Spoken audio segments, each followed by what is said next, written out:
E aí, galera, boa tarde, tudo bem?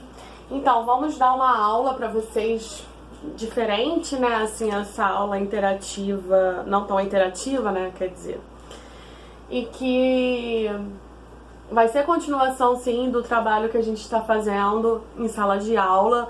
Na próxima aula eu vou dar exercícios, então, assim, eu quero que vocês prestem atenção e anotem o que eu tô pedindo pra vocês anotarem, ok? Vamos falar de impactos ambientais. Nós temos diversos tipos de impactos ambientais. Eu começo a falar o trabalho sobre acidentes com petróleo, que é um tipo de impacto ambiental. Ano passado falou-se muito sobre o Parque Nacional Marinho de Abrolhos. Abrolhos é um lugar onde tem uma maior biodiversidade do Atlântico Sul.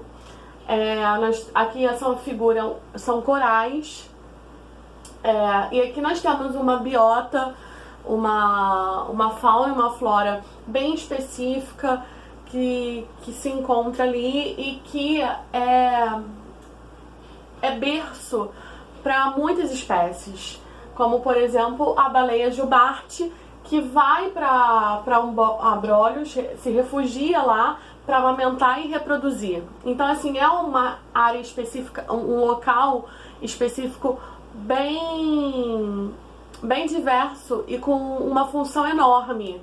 E aí, no ano passado, nós encontramos notícias informando que o presidente do IBAMA autorizou o leilão para blocos de petróleo e gás. O que é isso?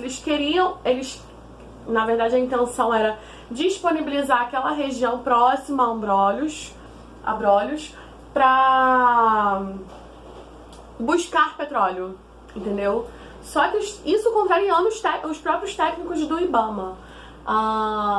Abrolhos fica no litoral sul da Bahia e é conhecido há muitos anos, há muito tempo. Tanto é que Charles Darwin, em 1832, esteve lá. Então ele é conhecido mundialmente.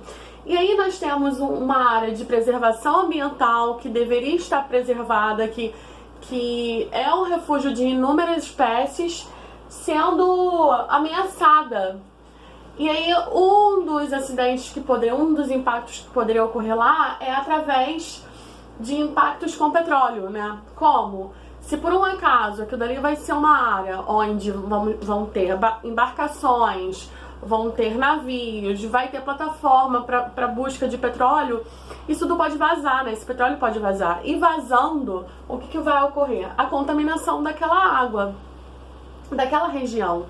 E aí isso vai interferir diretamente nas aves que estão ali, vai interferir diretamente nos peixes, vai interferir diretamente nos mamíferos daquela região, vai interferir diretamente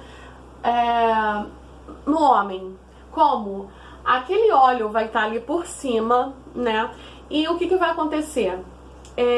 Aquele vazamento de óleo vai impedir que entre raios solares. E aí vamos ter pouca entrada de luminosidade. E com isso nós vamos ter um desequilíbrio térmico. Outra coisa que vai ser impedido é a entrada de oxigênio, uma troca de oxigênio naquela água. E aí também vamos ter animais morrendo por causa da falta desse oxigênio. Né? Vocês conseguem ver direitinho nessa figura? E aí peixes vão morrer por asfixia, o homem pode se intoxicar. E aí nisso tudo nós temos animais consumindo esse composto tóxico, né? Ele bem ou mal vai estar impregnado com isso e também consome parte desse composto tóxico, e isso acaba bioacumulando no seu corpo, né? Então, um termo que eu quero que vocês usem bastante, que vocês gravem, é bioacumulação. Eu dei isso na aula passada, eu falei sobre magnificação trófica. Eu não lembro se eu falei a palavra bioacumulação, mas então, o que seria bioacumulação? Eu quero que vocês anotem aí. É o termo geral que descreve um processo pelo qual substâncias são absorvidas pelo organismo. Ou seja, é um termo geral em que descreve um processo pelo qual as substâncias são absorvidas pelos organismos. Então, esses organismos vivos que estão ali, eles vão absorver aquele composto. Naquele exemplo de abrolhos, poderia ser, né? Daquele exemplo do petróleo, o composto é o petróleo, né? É aquele óleo. E aí, o que acontece? Nessa figura a gente consegue ver como a contaminação, ela passa pela cadeia alimentar. Nós temos aqui a água contaminada com toxinas, metais pesados, agrotóxicos. E aí nós temos os organismos autotróficos, os organismos da água, né? Zooplâncton, fitoplâncton. E aí os menores peixes consomem esses animais, os autotróficos. E aí os peixes menores consomem o zooplâncton, que por consequência os peixes maiores consomem os peixes menores. E aí tudo aquilo que eu já expliquei na aula passada, o que? Isso tudo vai para a cadeia alimentar e vai ser bioacumulado durante a cadeia alimentar e vai ser o que? Consumido pelo homem, que também bioacumula esses compostos tóxicos, químicos e tóxicos. Isso daqui é uma figura mostrando o peixe. Dá pra vocês verem aqui, são 2 bolinhas dentro do peixe. Quando o peixe tem 2 anos, são várias bolinhas, e 3 anos, muito mais bolinhas. Isso ele está bioacumulando durante sua vida, 1 ano, 2 anos, 3 anos. E aqui, essa figura mostra a biomagnificação, né? Nós sabemos que tem os níveis tróficos que eu já ensinei pra vocês na aula passada, que eu não preciso falar de novo. E aí nós temos no primeiro nível as plantas, o segundo nível o peixe pequeno, o terceiro o peixe maior e o maior ainda, né? E isso tudo vai sendo carregado, vai ser bioacumulado por cada nível trófico, entendeu? E isso ocorre o quê? Ao longo da cadeia alimentar. Então, esse termo eu quero que vocês, guardem isso, tá? Outro impacto ambiental, eu botei aqui poluição por efluentes industriais, mas eu não vou falar somente de efluentes industriais. Eu vou falar de toda a poluição que tanto na zona, tanto urbano quanto urbano e rural alguns, né? Podem sim impactar o nosso meio ambiente. Só um segundo que eu vou verificar aqui se está tudo ok. Mas então, como eu estava falando, nós temos aqui indústrias fazendo o quê? Poluindo o ambiente, jogando gases, né, no céu e fazendo o quê? Uma nuvem de compostos, de gases tóxicos. Ao mesmo tempo, nós temos aqui na pecuária, na agricultura, os agricultores usando o que? Fertilizantes, usando pesticidas, usando produtos químicos tóxicos que são carregados para o solo. Do solo pode chegar ao lençol freático e para rios e lagos também, e mares, né? E para os corpos d'água. Nós temos aqui próximo na figura, né, nós temos próximo a essa área agrícola, nós temos estação de abastecimento de água, ou seja, quando eles pulverizam esse composto químico ele vai o quê? Ser carreado, né, pelo vento e vai chegar assim à estação de abastecimento nesse caso aqui, mas ele pode, de um lugar que seria na área rural, ele poderia ir para a cidade. Ou se tiver uma área rural pequenininha próxima à cidade, né, tanto a contaminação de um pode ir para um lado, quanto de outro também pode ir, e vice-versa, né? Nós temos aqui o carro poluindo, jogando gases. Nós temos aqui efluentes urbanos. O que são efluentes? São dejetos, são restos, esgoto, no caso, do nosso processo aqui, do nosso processo urbano. O que? O nosso esgoto, o nosso resto líquido, né? Ele pode ir, chegar a rios e mares, né? Ele vai pela canal de esgoto aqui, né? A gente não tem exatamente um tratamento de esgoto adequado. A gente tem até, se eu não me engano, terciário, tratamento terciário. A gente tem primário, secundário, terciário. Nem em todos os lugares tem tratamento terciário. Então, por exemplo, eles só tiram na primeira parte, eles só tiram aquela parte sólida, grande. No segundo, tem um tratamento mais ou menos químico. E aí fica por isso mesmo. Então, assim, acaba que esse efluente, ele vai para rios e mares e contamina. E aí nós temos derramamento de óleo em postos de gasolina, nós temos inúmeros poluições aqui, entendeu? Aí o que ocorre? Esse processo dessa poluição toda aqui, dessa área, ela vai fazer o quê? Ela vai emitir gases, vai ter um aquecimento da água desses rios, mares que estão próximos. Vamos ter produção de chuva ácida, que aí vai ser uma outra aula. Nós vamos ter eutrofização de rios e lagos. Eu quero que vocês gravem essa palavrinha, eutrofização. Nós teremos mortes de animais, né? E doenças respiratórias. Obviamente, se você está num ambiente poluído, igual a China, tem momentos lá. A China, ela é muito industrializada. E aí tem momentos, períodos do ano lá na China que são tantos gases que o pessoal fica usando máscara, porque eles não conseguem respirar bem, entendeu? Então, assim, doenças respiratórias, a gente tem crianças, é muito acometido em crianças, porque elas sentem muito essa diferença de gases, né, e de temperatura, e essa diferença climática também. E aí, lembra que eu falei sobre eutrofização? Então, vamos lá, eu espero que vocês consigam ler, mas eu quero que vocês anotem no caderno de vocês, por favor.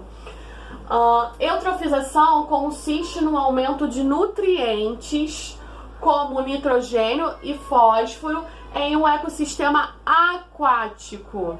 De novo, a eutrofização consiste no aumento de nutrientes. Quais nutrientes são esses? Nitrogênio e fósforo são os principais, tá? Em um ecossistema aquático. E aí eu explico pra vocês. Se vocês conseguem ver bonitinho aqui nessa figura, nós temos duas figuras aqui, distintas. Nós temos um processo, um ambiente equilibrado. O que seria um ambiente equilibrado?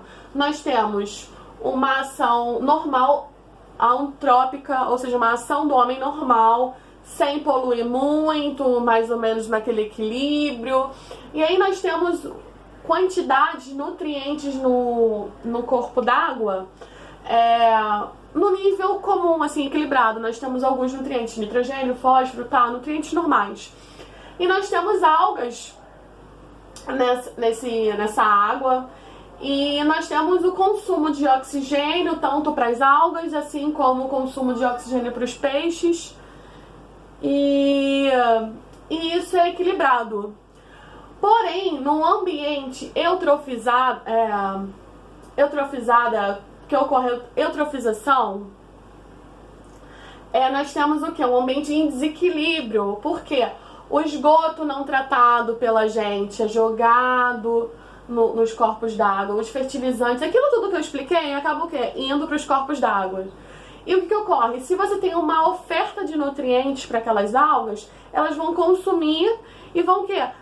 Ocorrer o desequilíbrio. Elas vão consumir aquilo e se multiplicar muito rápido. Elas se multiplicando muito rápido tem consequências. E quais consequências seriam? Horas. Se as algas estão consumindo bastante nutrientes, se multiplicando bastante, o que vai faltar? O que elas precisam também para se multiplicar? De oxigênio, certo? Eu falei do oxigênio aqui. Então ela vai consumir esse oxigênio e não vai deixar o oxigênio, vai deixar o quê? O corpo d'água pobre em oxigênio. Para o quê? Para os outros seres ali. Ou seja, vai faltar oxigênio para os peixes e eles vão morrer. E aí nós temos essa segunda foto mostrando um ambiente desequilibrado. Por quê? Por causa da eutrofização. E aí quais seriam esses compostos que são jogados aqui? São dejetos domésticos. Dejetos são os restos domésticos líquidos, né? O esgoto, fertilizantes agrícolas, efluentes industriais, diretamente despejados e percolados em direção aos cursos hídricos. O que seria? Rios, lagos, por exemplo, ou mares. E aí as algas usarão em excesso esses nutrientes, vão se proliferar, vão consumir esse oxigênio e aí vamos ter uma mortalidade de peixes, né? Então isso é eutrofização. Eu espero que vocês tenham entendido, ok? Se tiver qualquer dúvida, manda pra mim, tá? Mas aí bota na cabecinha de vocês, eutrofização. E aí, como consequência da eutrofização, nós vamos ter... espero que vocês consigam ver aqui, vou até apagar a luz.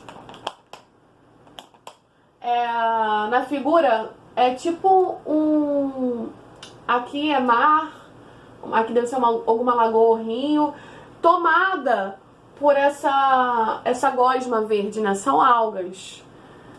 Tomado por isso verde aqui. Ou seja, eu vou dar um exemplo na Lagoa Rodrigo de Freitas. Nós sabemos que ali a Lagoa Rodrigo de Freitas é um local com pessoas que vivem ali com alto poder aquisitivo, certo? Então, e aí a gente imagina que o esgoto daqueles prédios luxuosos não vão para a lagoa. Parte vai e parte não vai. Mas a gente tem que pensar que ao redor da lagoa também há favelas, né? Então essas favelas, elas não têm tratamento de esgoto. E esse esgoto vai totalmente para a Lagoa Rodrigo de Freitas. E aí há períodos no ano, há períodos de tempo em tempo, né, na verdade, que ocorre uma mortalidade de peixe, um cheiro ruim e fica assim, um ambiente eutrofizado. Então, isso ocorre exatamente por causa do esgoto que vai caindo ali na Lagoa Rodrigo de Freitas. E aí, eu quero que vocês anotem aí pra mim, por favor. Ocorre um alto nível de nutrientes, pouca penetração de luz, pouco oxigênio dissolvido, ou seja, tem pouco oxigênio disponível ali. As águas ficam turvas, há um alto crescimento de algas e uma baixa diversidade de peixes. E ocorre a proliferação de bactérias anaeróbicas. Eu ainda não dei microbiologia para vocês, mas o que seriam bactérias anaeróbicas? O A é de negação, então assim, elas não consomem oxigênio ou consomem bem pouquinho oxigênio. Óbvio, se o ambiente tem pouco oxigênio, só vai sobreviver o quê? Bactérias que não consomem ou que consomem pouco oxigênio, ok? E aí nós temos um outro fenômeno também que ocorre por causa de eutrofização, que é o fenômeno maré vermelha. Vocês conseguem ver a foto? Vermelha? Então, essa maré vermelha é um fenômeno provocado pelo desequilíbrio ecológico resultante da excessiva proliferação de algas, de certas algas tóxicas. Essas algas são tóxicas. E aí ocorre isso daqui, né? Parece até que um tubarão mordeu alguém e ficou vermelho, né? Bem vermelho. Então, a causa disso são alterações na salinidade, oscilação térmica, obviamente vai ter uma mudança térmica, excesso de sais minerais decorrente de escoamento de esgoto doméstico, como eu havia falado, e altera essa zona de 0 a 200 metros, essa área que a gente consegue ver, né? E, consequentemente, afetando o comportamento das espécies planctônicas. O que seria isso? São espécies que ficam ali à deriva do mar, né? Que ficam ali boiando na superfície ou um pouco mais abaixo, mas ficam ali disponíveis no mar, vai de acordo com a maré. Ocorre um efeito catastrófico na fauna aquática, liberando substâncias tóxicas em alta concentração. Então, esse fenômeno da maré vermelha não é legal, obviamente. Assim como também esse daqui de cima, que é a eutrofização, por causa dessas algas, também não é legal, tá? E aí um outro impacto ambiental, também resultante da ação antrópica, é a intensificação do efeito estufa. Vamos lá. Horas. Efeito estufa vocês já estudaram há séculos, né? É um fenômeno bom, tá? É um fenômeno natural ocasionado pela concentração de gases na atmosfera. os quais formam uma camada que permite a passagem de raios solares e a absorção do calor. Ou seja, esses gases ele permite que o Sol entre no planeta Terra e também consiga ser refletido, né? Ser refletido para fora do planeta Terra, para a atmosfera. Esse é um processo, e esse daqui é um processo responsável por manter a temperatura da Terra, porque se não fosse esse efeito estufa, né, a gente estaria aqui num planeta Terra gelado. Então isso daqui colabora muito com que a gente tenha vida na Terra. Porém, isso daqui é legal, tá, gente? O efeito estufa é legal, é um processo natural. Porém, o efeito estufa, a intensificação do efeito estufa é uma coisa ruim. Olha só, nessa figura a gente consegue ver o efeito estufa natural e o efeito estufa intensificado pelo homem. Lembra que eu falei dos gases, do carro que emite gás, da indústria que emite gás, da agropecuária, enfim. Isso tudo faz com que acumule esses gases. Quais seriam os gases? É que eu vou anotar para vocês. CO2, ou seja, dióxido de carbono, né? CH4, metano e N2O, óxido nitroso. Eu querendo que o quadro caia, né, galera? Como sempre. Esse gás aqui, dióxido de carbono, ele é proveniente da combustão, por exemplo, do petróleo. Quando a gente está lá no nosso carro, no ônibus, não tem aquele gás que é liberado? Então libera CO2, tá ok? Quando, já em relação ao metano, aqui ó, CH4, conseguem ver? Então, o CH4, na sua maioria, ele é liberado pela degradação de lixo, né? Nós temos micro-organismos que degradam lixo e aí ele emite esse CH4, esse metano. Nós também temos a ideia que os bovinos são grandes responsáveis pela emissão do CH4. Como isso? Através de arrotos e de gases flatos, né? Então, assim, eles são responsáveis por grande parte do metano que é liberado, assim como os lixões. E aí nós temos o óxido nitroso, que é oriundo de adubos químicos. Então esses três aqui são os principais vilões da intensificação do efeito estufa pelo homem.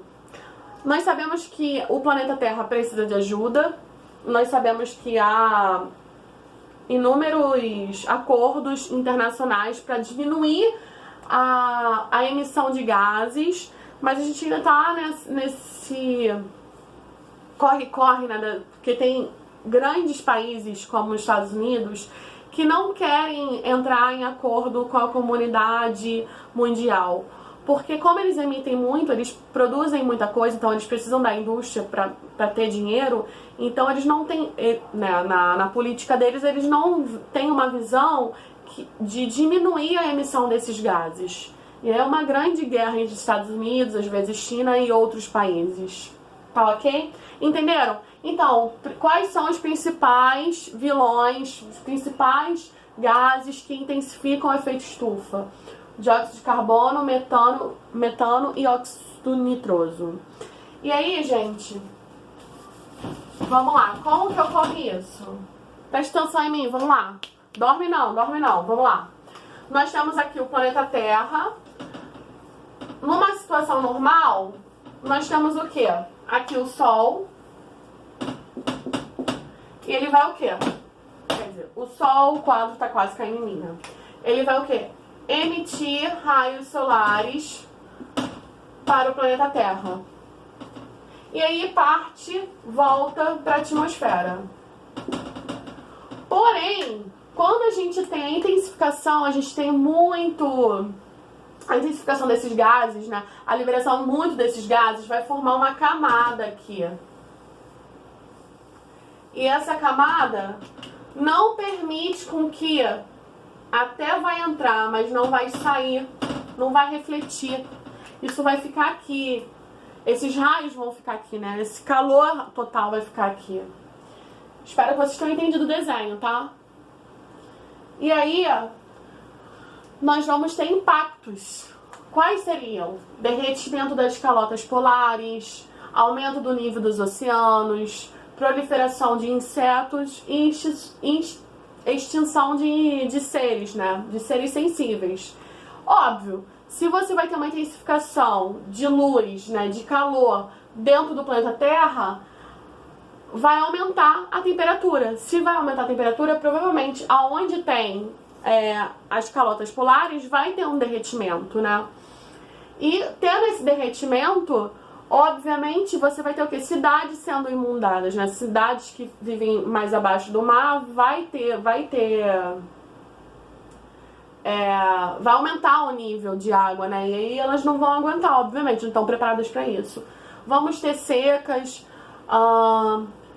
Assim como eu falei, lembra da aula passada que eu falei sobre a questão da sucessão ecológica, onde nós tínhamos no início seres que estavam adaptados, depois você vai para outro grupo, e aí vão ser seres mais adaptados ainda àquela estrutura, né? E aí no final até chegar ao clímax. Então, obviamente a gente está num equilíbrio que daqui para frente, com o aumento da temperatura, não teremos seres que estão adaptados a essa temperatura. E aí nós vamos ter seres que vão morrer por causa disso, ok? E aí nós temos o tal do aquecimento global. O tal do aquecimento global que todo mundo fala, que fala-se muito nos jornais. E é isso, o aquecimento global tem a ver com o efeito estufa, a intensificação do efeito estufa. E a ONU, isso daqui é de 2018, a ONU dá último alerta para evitar catástrofes climáticas. Olha eu e meu trava-língua. Óbvio que eles estão tentando impedir que aumente 1,5 graus Celsius. 1,5 graus Celsius. Isso já vai ser um desastre total. E aí é por isso que a gente tem consequências disso aqui, efeito estufa e aquecimento global. Nós temos o aumento de ciclones, aumento de furacões, aumento de tufões, vamos ter mais secas, teremos mais incêndios e vamos ter um aumento do nível do mar, obviamente. E aí, dá pra ver nessa figura, gente, aqui, 1979, aqui, ó. Quando você vê aqui, já tirou uma parte, já perdemos uma parte das calotas polares. Isso causa um impacto muito grande. E aí, os desastres naturais são responsáveis por deixar anualmente 24 milhões de pessoas ao redor do mundo em situação extrema de miséria.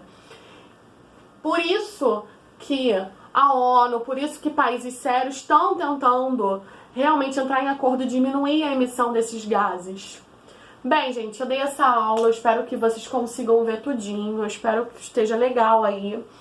Qualquer dúvida, manda. E na próxima aula vai ser exercício. Exercício disso, do exercício da aula passada. E vai ser o quê? Correção de exercício. Eu vou colocar o exercício aqui e vocês vão aí junto comigo fazer ou refazer, enfim. E a gente vai ver, nós vamos tirar as suas dúvidas.